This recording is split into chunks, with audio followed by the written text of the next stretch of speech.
અને હવે વાત રાજકોટની આરોગ્ય વિભાગની પોશ વિસ્તારના રેસ્ટોરન્ટમાં મોટી કાર્યવાહી મિસિસ બીએનએસ બિનહરીફ સંજય ખબરમાંથી મળી આવી છે અખાદ્ય ચીજ વસ્તુઓ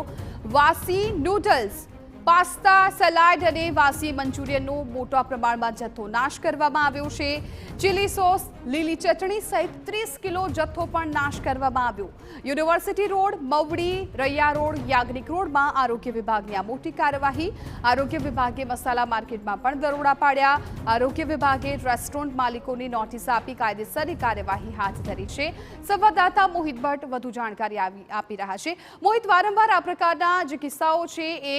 સામે આવતા હોય છે લોકોના આરોગ્ય સાથે ચેડા થતા હોય છે ત્યારે વધુ એક આવો બનાવ સ્પષ્ટપણે લોકોના સ્વાસ્થ્ય સાથે ચેડા ન થાય તે માટે રાજકોટ મહાનગરપાલિકાના આરોગ્ય વિભાગ દ્વારા ગઈકાલે રાજકોટના જે અલગ અલગ વિસ્તારો છે ત્યાં કાર્યવાહી છે તે હાથ ધરી હતી જેમાં રાજકોટના university road Mavdi Raiya road Yagnik road અને મસાલા માર્કેટમાં ચકાસણી છે તે હાથ ધરવામાં આવી હતી જેમાંથી કેટલીક જે રેસ્ટોરન્ટ છે ત્યાંથી વાસી ખોરાકનો જથ્થો છે તે મળી આવ્યો છે મિચીસ બીએનએસ બિનહરીફ અને સંજય કમળમાંથી વાસી જે નૂડલ્સ હોય પાસ્તા હોય સલાડ મંચુરિયન ચીલી સોસ લીલી ચટણી સહિતનો 30 કિલો જેટલો જે જથ્થો છે તે મળી આવ્યો છે જેને લઈને જે આરોગ્ય વિભાગ છે તેમના દ્વારા દરેક જે રેસ્ટોરન્ટના માલિક છે તેમને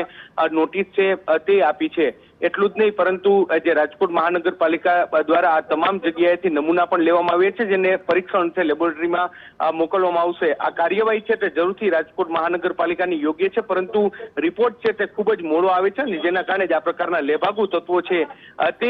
તેના દ્વારા વારંવાર આ પ્રકારે લોકોના સ્વાસ્થ્ય સાથે ચેડા કરવામાં આવે છે જી બિલકુલ મોહિત આભાર સગવડ માહિતી બદલ તો મસાલા માર્કેટમાં પણ દરોડા પાડવામાં આવ્યા હતા પરંતુ અહીંયા આરોગ્ય વિભાગની આ મોટી કાર્યવાહી કે જ્યાં વાસી ખોરાક છે એ મળી આવ્યો છે